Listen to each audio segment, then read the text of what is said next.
All right. Well, good morning. Again, I'm CW2 Mike Mears. With me today is my partner, CW2 Dan Schwab. And this is the first of many lectures going into the power circuits and transformers block. Again, this is the first block of the 80-hour portion of Phase 3, Electrical Systems Design. This is probably the most challenging block throughout the entire course. Our students feel like it's the most challenging because it's the first introduction and interaction they have with a lot of math and science and electricity, which are all things that people are a little bit rusty on. So first and foremost, let's dive right in. I want to show you our primary reference for this is going to be this lab volt manual here. It's about, I don't know, what do you say, like half-inch thick? Half-inch thick, power circuits and transformers. You can find a digital copy of this on the blackboard in the theory learning module. Also, I've cut these sections down by units, 1 through 9, and put those into the learning modules as well. It's for download and printing, makes it a little bit easier. Each day is a unit in here, and by the time we're done with week 2, we'll have gone through this entire book here. You would have done everything that's in this book. All right? So, first and foremost, we go to Unit 1, because this is day 1. All right? And the first thing that we're going to be working on is fundamentals of electrical power technology. All right? So that's Unit 1. Unit 1. All right? So, what's your experience with electricity? You've been out in the field for a while, and so... tactical generation and tactical distribution at the battalion/brigade level. Okay. So, have you had to do many calculations? Just basic load calculations as far as what our demand is and what our brigade's demand is, so that way we can ensure that we have adequate number of generation capability. So, that's really good. So, basic load calculations. I like how you put that too. Basic. What was the basic formulas that you used for those load calculations? P equals IE. P equals IE, that's one. What was the other one? Just the load calculation for amps, watts, and the demand. Amps, watts, demand, P equals IE. This is all good stuff. And I like how he said that it's basic stuff, because it absolutely is. It's very, very basic calculations. In order for it to be basic, though, you have to be rehearsed in it. You kind of have to understand what those things are. All right? So first and foremost, let's talk about what electricity actually is. Well, we can break down electricity into kind of its fundamental units. We talked a little bit on our lab volt intro on some of those units, one being a volt, right? The volt, we talked about the amp or the ampere, representative current, and then the ohm, which is the amount of resistance. All right, another thing that we're going to talk about when you alluded to power would be the watt, which is a unit of power. All right, so really kind of one of the simplest ways to understand electricity and power and kind of internalize it is to go back to what I mentioned in that intro video about water. All right, water's a really easy way to understand it. Okay, so let's think of a water hose, all right, or a water system, or whatever you want to internalize that with. All right, and let's talk about the actual water pressure. Okay, the amount. Now you remember you teach Phase 2. What's a roughly PSI you're looking for inside of a building? TO, you're looking for a minimum 20 psi. Minimum 20 psi. Okay, so we want 20 psi, and that psi is the actual pressure of water going to our end users, correct? Okay, so now again, to correlate this back to Phase 2 and water distribution, we think of voltage as that pressure. That's the amount of pressure we're actually getting out there to our end users. Okay, now let's think about what are those calculations that you have where you put a bend in a pipe or you put an elbow and you put those, and what does that do to the water flow? Every little piece that you introduce into your water system, what is it effectively doing to that PSI? So it's effectively lowering the PSI.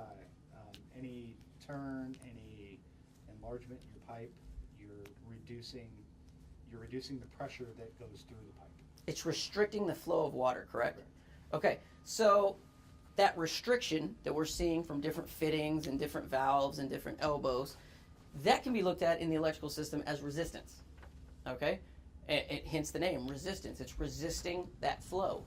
Resistance is the opposition of current flow. Okay, so what is current then? If the PSI is voltage, and the resistance is all that thing stopping, limiting the flow, right, through the system. What is current then in our analogy? What do you think? I would say probably the amount being put in, amount of the pipe, amount of the water that's being pushed through the pipe. The water. Yes, the water, the amount would be the quantity of said, current. However, the water itself going through that is, effectively the current. Okay, so we talked about voltage, current, and resistance. Voltage being that pressure, that PSI pushing. All right, current being the actual water, the thing you're trying to get to your end users, trying to shower up with that current, right? And then resistance being those things that's opposing the flow of current into that circuit, or opposing water flowing through your system. Okay, that's a very, very good way of seeing it. If you look on the slides that are in the blackboard, you're going to see a cool little picture that shows these, little cartoon characters, and it shows voltage is this dude, he's back there pushing, right? And then you see resistance is this guy with this lasso choking up on this other guy, right? And current is the thing that's just in the middle, getting pushed one way and pulled another way, okay? So that's a good visual representation of those three main elements that we need to know to kind of understand what current flow is, okay? What electricity is, all right? So let's back up a little bit. How much do you know about, let's say, some atomic structure? What are the fundamentals of like a thing, an atom? Like, what do they have? Cells, Nucleus. What else? There's these three things that are going on in there. You don't remember? No. We've got a proton. Neutron. And what's that last one? Put me on the spot. I don't know. The electron, man. It's yeah, like the most proton. important one, the electron. All right. So the electron is that negatively charged thing that's out there, right? Living inside of the structure of an atom. Okay. And when we actually talk about electricity, we're not actually creating electrons. We're not making electrons. Essentially what we're doing is we're using an electric field to push and pull electrons through other materials. All right. And so material science plays a huge role in electricity. All right, because there are certain materials that have these valence electrons. They got these electrons that are out there in the orbit. They're in the outer layer of that material, right? And by inducing some type of external force to that, it allows them to easily be released and pushed and travel on to the next atom. And they just keep doing that. And they just keep traveling. You create enough force and you move the electrons. All right, so electricity is that flow of electrons. Okay, and so back to material science, you have certain things that readily give up those electrons. They readily let them move. It's very easy.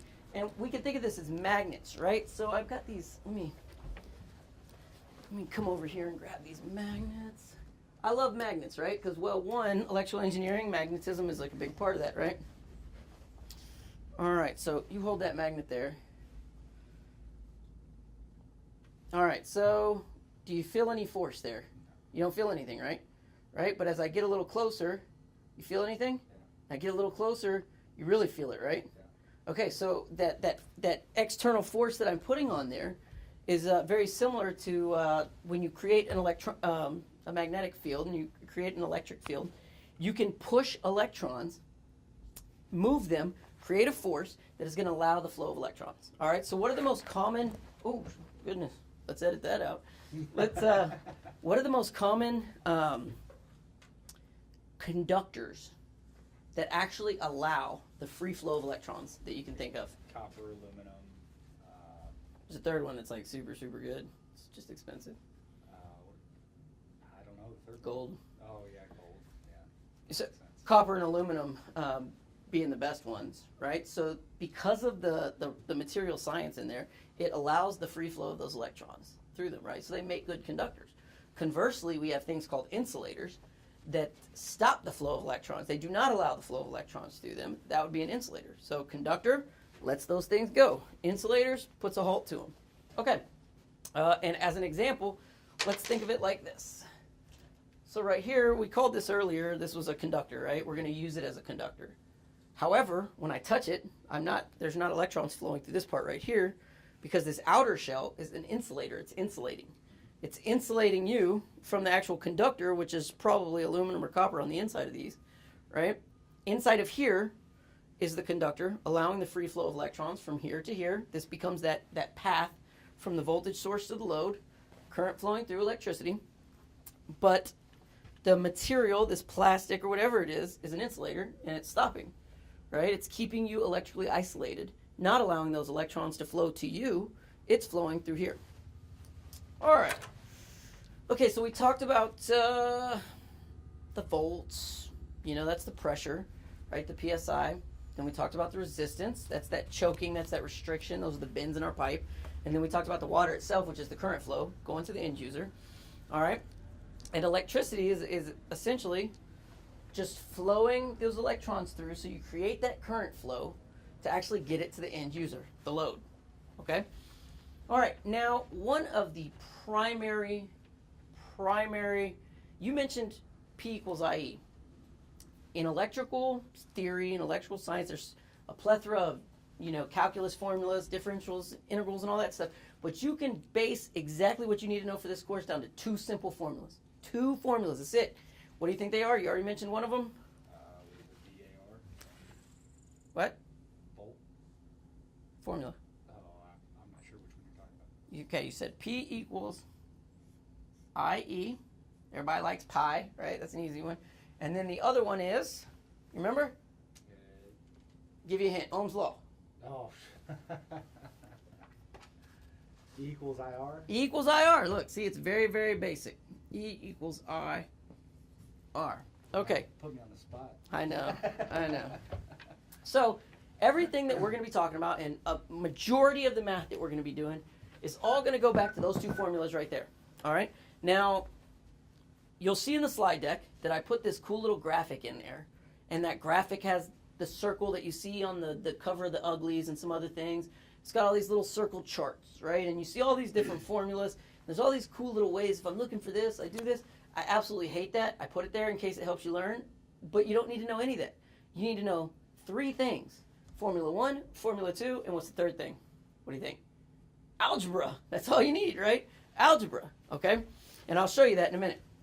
All right, so what is this PIEEIR? Okay, well, we said earlier that the E in here, the E, that's this voltage. Now, I kept this problem up here from earlier because we're going to use this to kind of show some of these relationships, although I'm going to delete the capacitance and inductance for simplicity's sake today. Okay, all right, so we talked about the E, all right? The I is your current, right, which is represented in amps, ampere, okay? R is the resistance, right? E is the voltage. Now, what about P? What's P? Power, all right? And what's the unit of measure for power? Amps, or volts. Next one? Watts, yeah, you got it. All right, watts, okay? Power is represented by watts. And so a watt, all right, is effectively 1 volt pushing 1 amp, and the load being 1 ohm of resistance. It has to work out like that for the formula to work out. That's one way to think about it, and the book actually talks about it like that. But the watt is the actual work being done, or the power is the amount of, I don't know if work is the best way to put it, but it is the power consumed by 1 volt pushing 1 amp, all right? So these 4 things right here are really just the meat and potatoes of everything we're going to do mathematically, okay? So now, can you give me a different, now just looking at these 2, give me a different formula other than these 2, but it's using one of those 2, right? Kind of get where I'm going with that? Yep. All right, give me another one. So it would be E times E equals P, or E divided by I equals P. Right? E, say that again? E divided by P equals I, or I divided by P equals E. Okay, so back to the algebra piece of this. All right, what we're going to do is we're just going to manipulate variables around the equation to show some different relationships. Okay, so if P equals I times E, then I equals P over E. Does that make sense? Mm-hmm. Yeah? I mean, all I did is I divided both sides by E, canceled that, and I'm left with that. Okay, that's one variant. Okay, now what about this? How do I solve for I here? Well, that, same thing. So if I divide both sides by R, cancels that out, and I'm left with I equals E over R.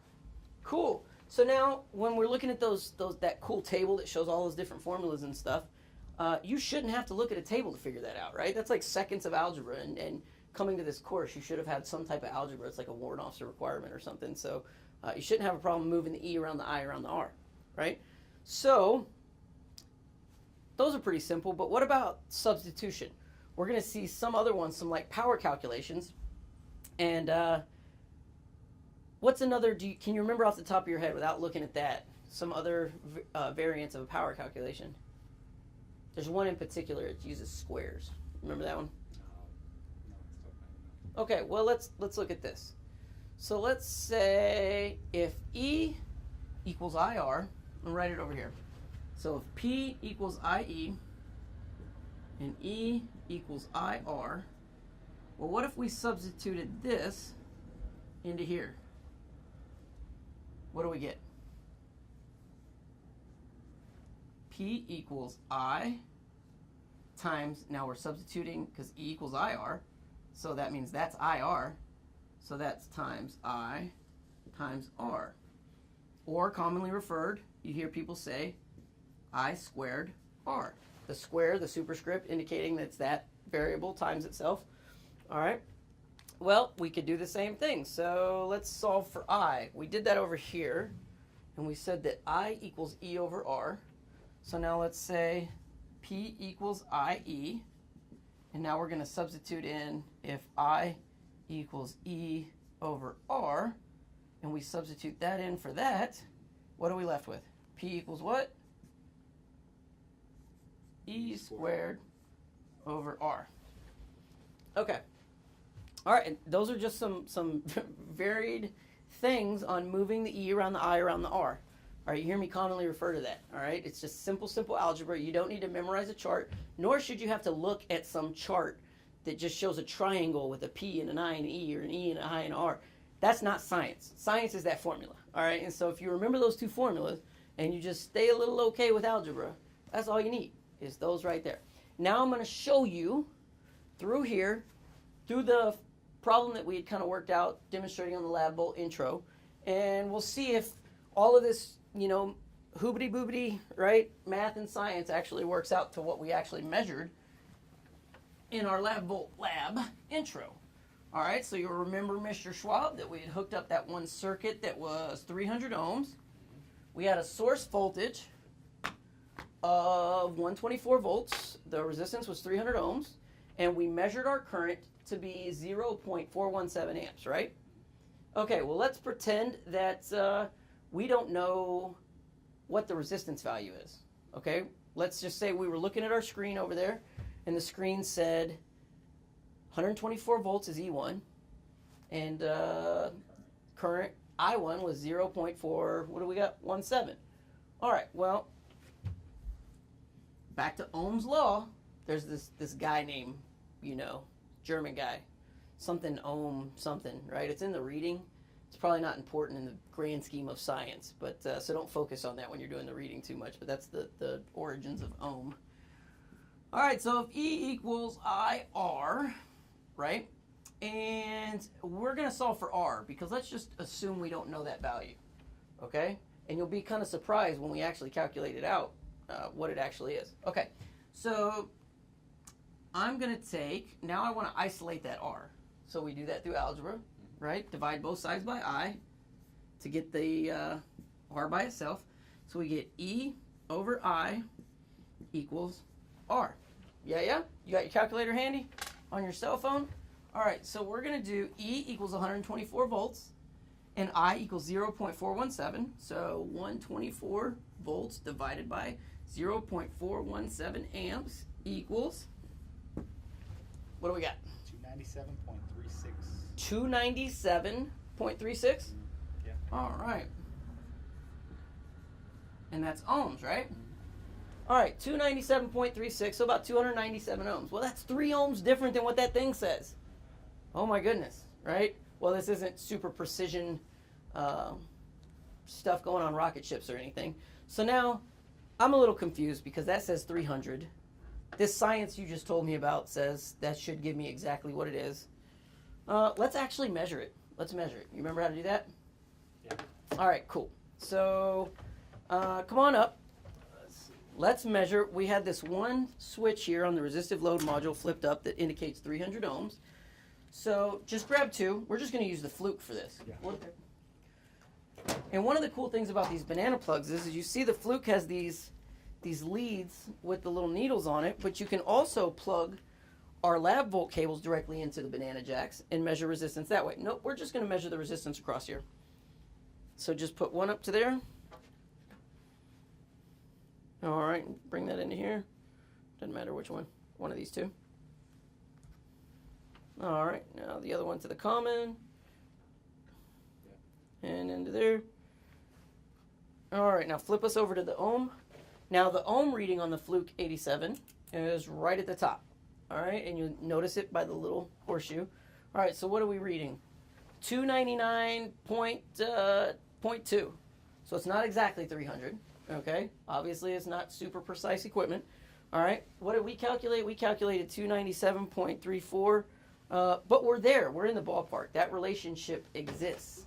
Okay, so now what I'm going to show you is we're going to see if this holds true. All right, so what is this one right here? That's 100 ohms, right? All right, so we're going to talk here in a little bit about determining equivalent resistances in parallel circuits. But for right now, I know that if I flip this switch right here, it's actually going to be a 600 ohm and a 300 ohm resistor in parallel, which is going to end up having an equivalent resistance of 200 ohms. We're going to put a pin in that and come back and I'll explain that later. All right, but just know that if I flip these two switches, that should be 200 ohms. Now let's verify with our meter that we got down here, 1.99, yeah? All right, so now we'll call this circuit 2. All right, we should still have the 124 volts. Now our resistance should be 200 ohms. Oh, that drew ugly. All right, so if we hook this up to our lab volt system, now, because the science should hold true, what should our current be then?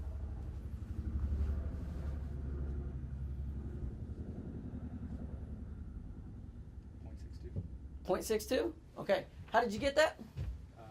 124 or E divided by R. E divided by R? Okay, let's base this out. E equals IR. And now we're looking for the I, so we're going to divide both sides by R. Cancel that out. So E over R equals I, which is 124 volts divided by 200 ohms. And what did that come out to be? 0.62 amps, right? Okay, well, let's build it. Let's see, all right? Now, you'll notice a common theme as we go through this, all right? You're going to get some lecture. We're going to talk some science. And then you're going to go experiment doing labs, all right? And the labs are going to be this full circle swing where it's going to walk you through every possible variant of how you could calculate this. And by the time you get to the end, you're going to be like, I did all that just to prove that? Well, yeah, because the whole premise behind all of this is comparing theoretical, which is what we just talked about, this E equals IR stuff's all theoretical, to experimentational, which is, or experimental, which is what we're doing over here, and analyzing those two results. And are they always going to be perfect? Well, no, because maybe on paper it says 120 volts, and on here it says 300 ohms, but in reality, we're getting, 199.3, and our voltage coming out of here is actually 124.4, and we're rounding every now and then. And those rounding conventions that we use end up translating to little degrees off. The thing that's always going to hold true, though, is those proportional relationships between voltage and current. So in E equals IR, so what do we do here? So on our first one, we had 300 ohms, right? And we had 0.4 amps, right? All with the same voltage. So now I'm lowering my resistance by adding that one in there, right? I flipped the switch and now I'm at 200 ohms. Well, if voltage is the same and E equal I holds true, if I lower the resistance, what has to happen in order for that relationship to maintain consistency? If E stays the same, resistance drops, what does the current have to do? Has to raise. It has to raise by the same proportionality that the resistance dropped, because those two at the end of the day all have to equal that E, and that's Ohm's law. Well, now we're proving it. All right. So what we're gonna do now? Can you grab some leads? I don't know. I like to just grab a handful. And so right now I'm gonna pull my meters back up. All right. I still got E1 and I1 going here. All right. So what we're gonna do now is we're gonna hook this circuit back up, but now instead of using the 300 ohms like we did before, we're going to add that extra resistor and then use and see what our actual current readout is. All right, so I'm going to still use this variable one. So I'm going to go from here. Where should I put this based on my circuit up there? It's got to go through your resistance. Through what? Through your resistor load, right? How is it based on my... To I1? To I1? Yeah. Yep, okay. Now where to next? So take neutral. Okay. And that should just come up here. Right? Nope. Go to your resistance. It can. Yep. All right. So now we can leave this. This is just a parallel thing here that we're just adding another meter in it. As a matter of fact, I'm going to turn this to voltage. We don't want to be measuring resistance while we're hotting up the circuit, so we'll just digitally meter the voltage there. All right, so top of the resistor. Yep, exactly. So now what that did is that created that series connection between here and completed the circuit. Last step, we actually already have it by having that right there, but we'll go ahead and do it in here like so. All right, so. All right, coming back down to, I'm going to follow this node up so I don't have to take it all the way back to there. And then, I can't see. oh, and then that up to there,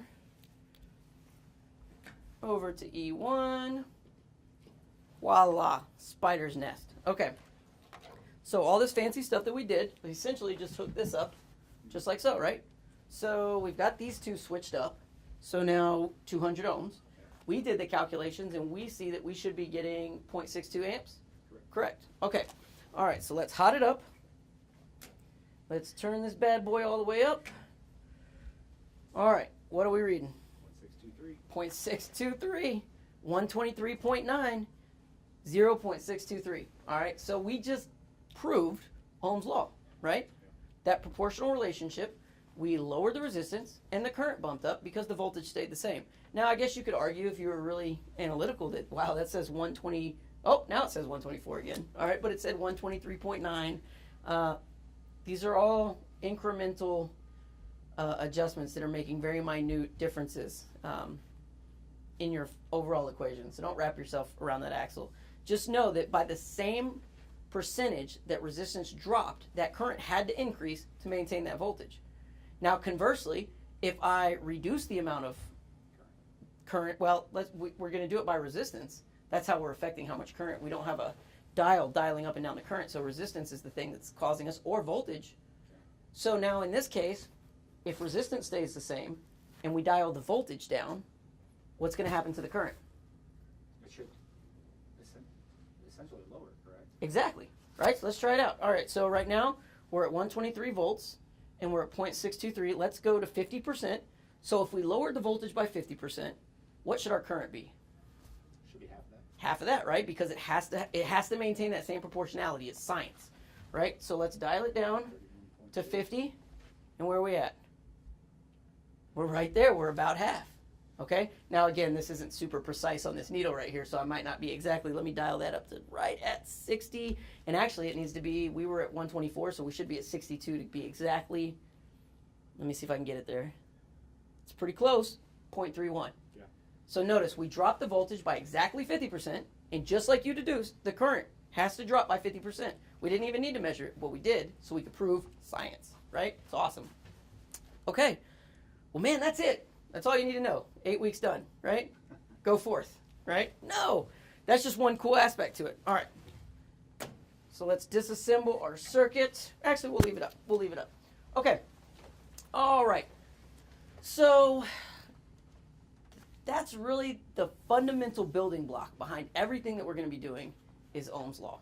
All right? Ohm's law. And as we start talking about power, that P equals IE calculation. And it's going to get a little bit more tricky because the P equals IE and just IE only applies to just simple DC circuits. Now when we start talking about AC and that phase shift that we talked about in the intro, that creates what's called a power factor, which will then in turn create some variances in power, but we're going to get to that later. All right, but for right now, P equals IE, E equals IR, and that's it. All right, so now let's backtrack to what was going on here. Now let me disassemble this. I should have gone ahead and done that. Let me take all this off. And this is my lab partner over here, so he can fix that. All right, and you say, well, how on earth, if you had a 300 and a 600 over here, did you get 200 ohms as your equivalent resistance? Okay, and so with that being said, the term equivalent resistance. Equivalent resistance, and in further days when we talk about equivalent inductance and equivalent capacitance, is the actual summative resistance that a circuit sees with all the different elements within the circuit. Okay? Now, here, I'm going to draw R1. A little exploded view of R1.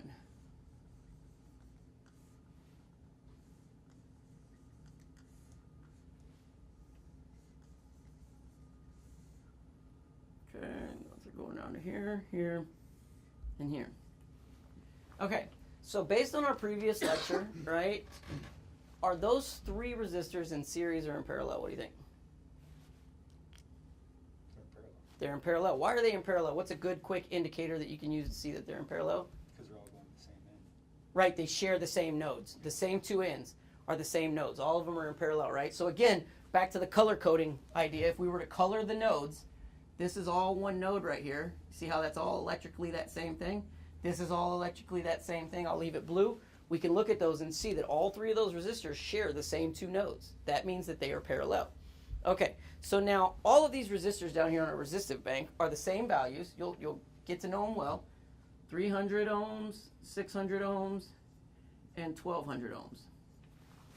Okay, all right, so now I'm going to draw this a little bit different. Okay, so this is parallel. I'm going to draw a series resistors, which could be if I was to turn one of these on and then wire it in line with this one, turn one of those on, and then wire it in line with this one and turn it on, okay? And then maybe that looks like, we'll do it down here.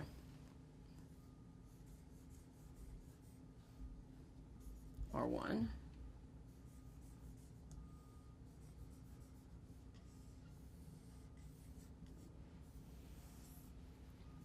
R2 and R3, okay, like so.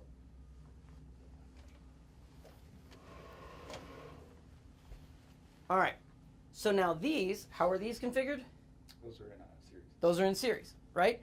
And so equivalent resistance, if I was to try and figure out what is the overall resistance in this circuit, how we have it wired, let me do this right here so you can see that we're actually going to be measuring between there. Okay? Now here's what I'm going to do. I'm going to set both of these up right here. I'm going to run you through the math, and then we're going to test it in real life and see, how that comes out. Okay, so I don't have to do anything to this to create this, right? This is already set up like that, right? Well, I'm going to, let's say, I'm going to put these two in series. All right? So really, all I have to do is connect 2 points on it, assuming this is just one resistor here, and we'll say the 300 and the 600, okay? And that's the same thing. So now if I measured across these 2 points, effectively,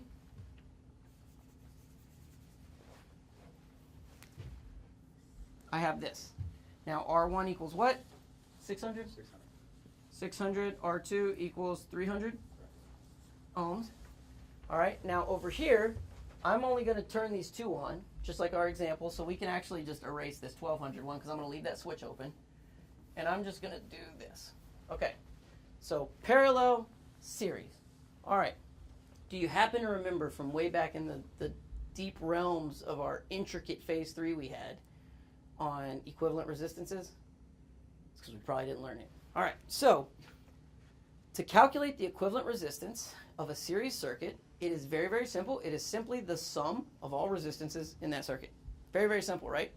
Okay, so one symbol that we're going to use a lot is R sub EQ. And you'll see as the course progresses, there's a lot of these that are going to have subscripts, right? So it's R with the subscript indicating what is the R. So if I had like R sub 1 or R sub 2, well, that just means resistance of 1, resistance of 2. If I had V sub R1, V sub R2, well, that's just saying the voltage across R1 or the voltage across R2, blah, blah, blah, okay? All right, so if Req of a series circuit, so let's say series Req equals R1 plus R2 plus dot, dot, dot, dot, dot, R to the N, which just means however many resistors you have, you just keep on adding them up. Okay, so what is our equivalent resistance of this circuit right here then? It would be 600 plus 300. 600 plus 300, right? So Req equals 600 ohms plus 300 ohms equals 900 ohms. Cool. What does that mean? Well, I don't know. It's in the context of what we're doing, right? But for right now, let's think science. Okay. Well, this is a little bit more complicated, okay? Let me see if I can find one of these handy dandy TI calculators around here so I can show you the buttons. Here we go. All right.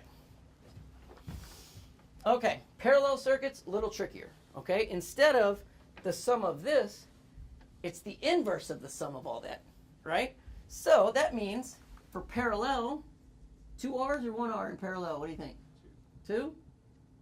That doesn't look right. I'm just going to erase it. We're going to do this symbol. That means parallel. All right, so it's the inverse of this formula, which means 1 over Req equals 1 over R1 plus 1 over R2 plus dot, dot, dot, 1 over R to the N. Okay, so what that means is that, now you got to pay attention to this, all right? Because in your head right now, you're already cooking, right? And you're going, okay, well, that just 1 over 300 plus 1 over 600. Well, if I get, common denominators and all that good stuff, well, that's what, 3 over 600? Yeah, did I do that right? If I take 1 over 300, get a common denominator times 2, that's 2 over 300, 2 over 600 plus 1 over 600. So it's 3 over 600. You follow me? Mm-hmm. All right. Well, is the answer 3 over 600? No, it's the inverse. Okay, so what that means is, so 1 over Req equals 1 over 600 plus 1 over 300. Okay, so 1 over Req equals 3 over 600. Okay. All right. So is my answer 3 divided by 600? It can be. 3 divided by 600 is 200. 3 divided by 600? 600 divided by 3 is 200. 600 divided by 3. What did you just do in your head there? Inverse. You inversed them, right? So the inverse is the answer. Okay? So I'm going to show you so what that means is you could take this thing and then you could divide 3 by 600 and then hit the inverse button on your calculator. Or you could know that you're going to inverse it in your head, and so you just divide 600 by 3. All right, but I'm going to show you the easy way of doing this. All right, so on our calculators, we have this 1 over x button. All right, the 1 over x button is the inverse button. Okay, so the way I teach people, the simplest way of it, sometimes it's just about building that battle rhythm and pattern of how you use your instruments. It's going to, kind of get you through it. So I take 600, because that's my first resistor, then I hit the inverse button, plus 300, hit the inverse button, equals 0.005, right? Then I hit the inverse button one last time, 200, all right? So the inverse, the sum of the inverse is inverse, right? So it's inverse, inverse, and then inverse your resultant, and then you get the answer, okay? So when we did that, what did we come up with? 200 ohms, right? Okay, so I took the same resistance values, same resistor values, wired them 2 different ways. I wired 2 resistors in parallel and 2 resistors in series. Now the difference is, if I wired them in parallel, that's a much lower number than if I had them in series. Am I right? Much lower. So that's why it's important to know and understand how wiring configurations, whether they're series or parallel, has different effects on the circuit, okay? Which, just spitballing based on our previous discussion, if our circuit saw these two different numbers with the same voltage source, which one's going to have the higher current? 200. Much higher, right? You know, almost by a factor of what? You know, 4 point something or what, you know? So that's why it's important, because now the current is going to be much higher. Also, it's going to be important because of how current and voltage flow through these different series and parallel circuits, which we're going to talk about in a minute. Okay. All right. So we did all the math there. We got our hoobity-bloobity science, right? Now let's test it out. So come back over here. Do the same method. All right. You can use, you can grab 2 more leads. Now I just want you to measure the resistance between here, and then also separately measure the resistance here. And we'll see, because this is the equivalent of this, and that is the equivalent of that. Let's just confirm our crazy science with actual real measurements.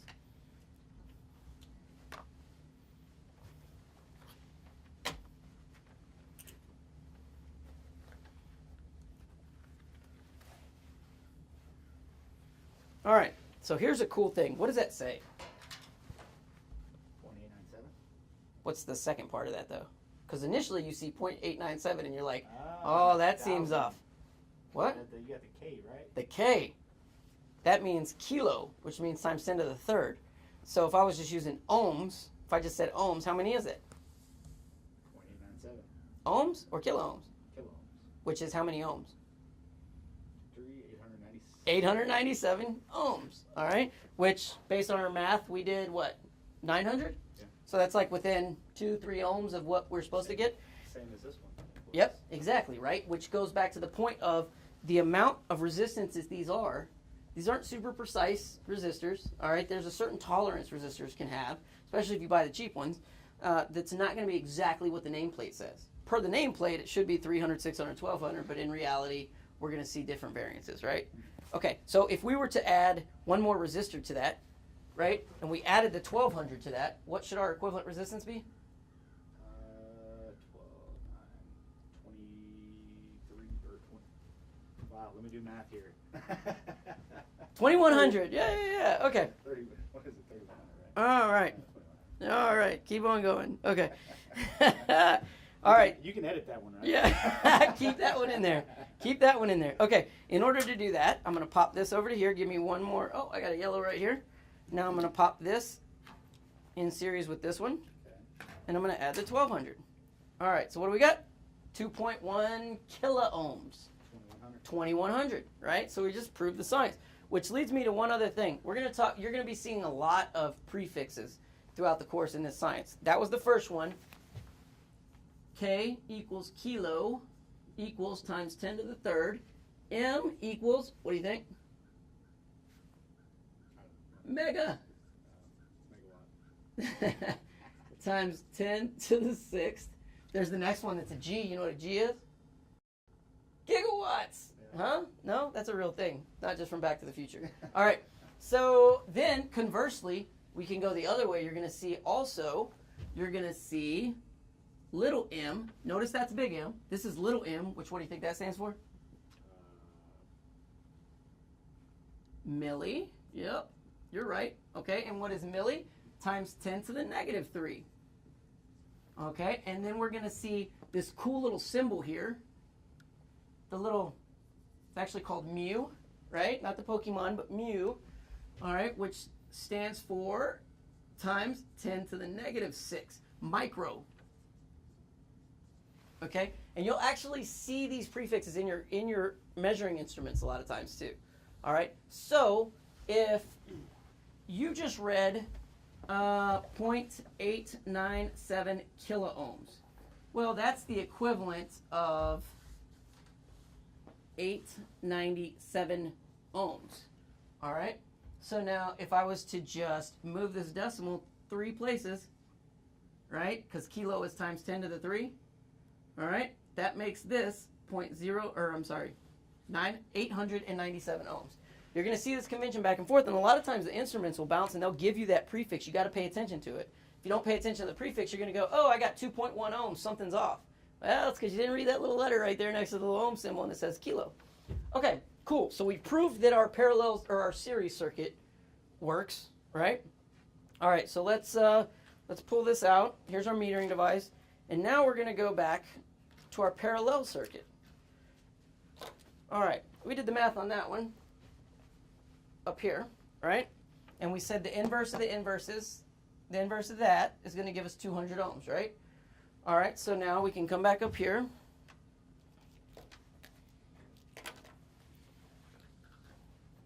And we're going to measure this. Notice there's no power going through any of this. The way that this actually works is you're measuring the resistance with there's no power to it. The multimeter itself is creating a tiny micro bit of current, just enough so it can measure resistance within that circuit, okay? Which is also why it's important, don't do it while it's energized. All right, so right now, goodness gracious. All right, we're seeing 1.2 kilo ohms, right? It's because I got this 1200 ohm resistor on. But now if we want to test that, now we're seeing OL, out of limits. All right, that just means it's an open circuit. I'm going to flip these two, which is this right here. And we're getting the 1.99.4, which is the 200, right? Okay, now I want you to use this calculator and do it like I just showed you. All right, and tell me if I was to bring this down here, add that 1200 ohm resistor to the 600 to the 300, what should my equivalent resistance be? Remember, 1 over x. Again, the button on the calculator, your friend, 1 over x. That's the inverse. Give it a couple minutes and let's see.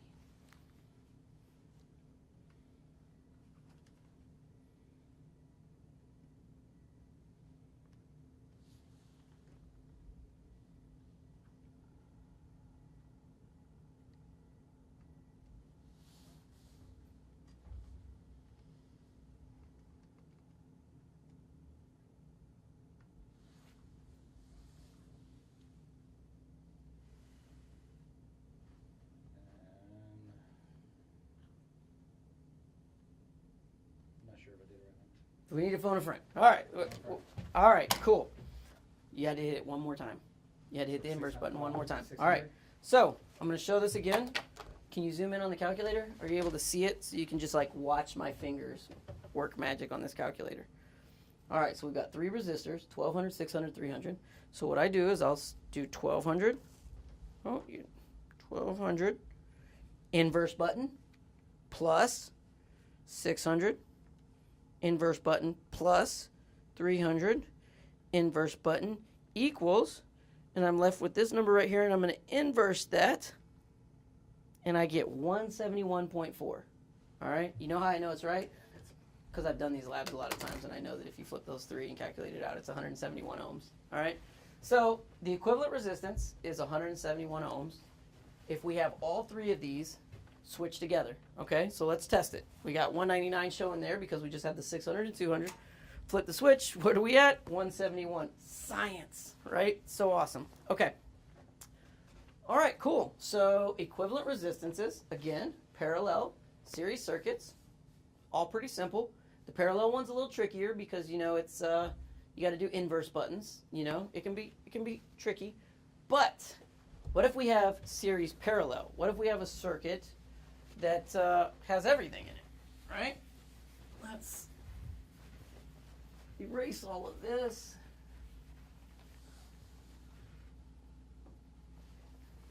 All right, I'm going to leave that there like that. Now, what if I did this?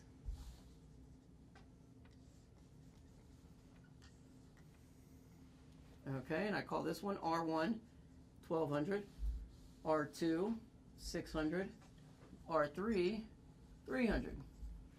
Okay, so what kind of circuit is this? What do you think there, Dan? Which one? The whole thing, what is it? What do you think? Series and parallel? Series and parallel, also referred to as series parallel. All right, so how would you go about solving that? What do you think? If we're looking for equivalent resistance, R, EQ, all right. What do you think? What would be your plan of attack here? Solve the series Absolutely, right? Because that's really kind of easy, right? So let's solve the series ones first. Well, we can see that these two aren't sharing the same node, and they have one node in between them that has no other branches, so we know that's a series circuit. All right, so we're going to simplify these two into, what, 900? Right, 600 plus 300, so 900 ohms. Well, one way to keep track of all this is now I can simplify the circuit in my drawing by going over to here, R1, which is 1200. Now I only have one equivalent resistance there. That is 900. And that's parallel because they share the same two nodes. So now we're going to go back through that formula that we had. The inverse of the inverse is inverses. All right, so 1 over REQ. You can do the calculations while I'm writing. 1 over 1200 plus 1 over 900 equals.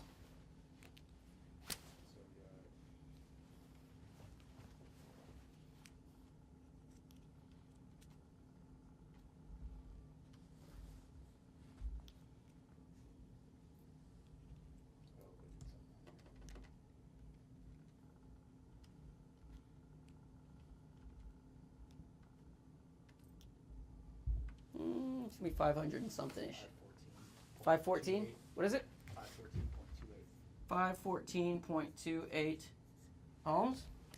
Cool. Let's build it and let's see. Okay, so I have two in series.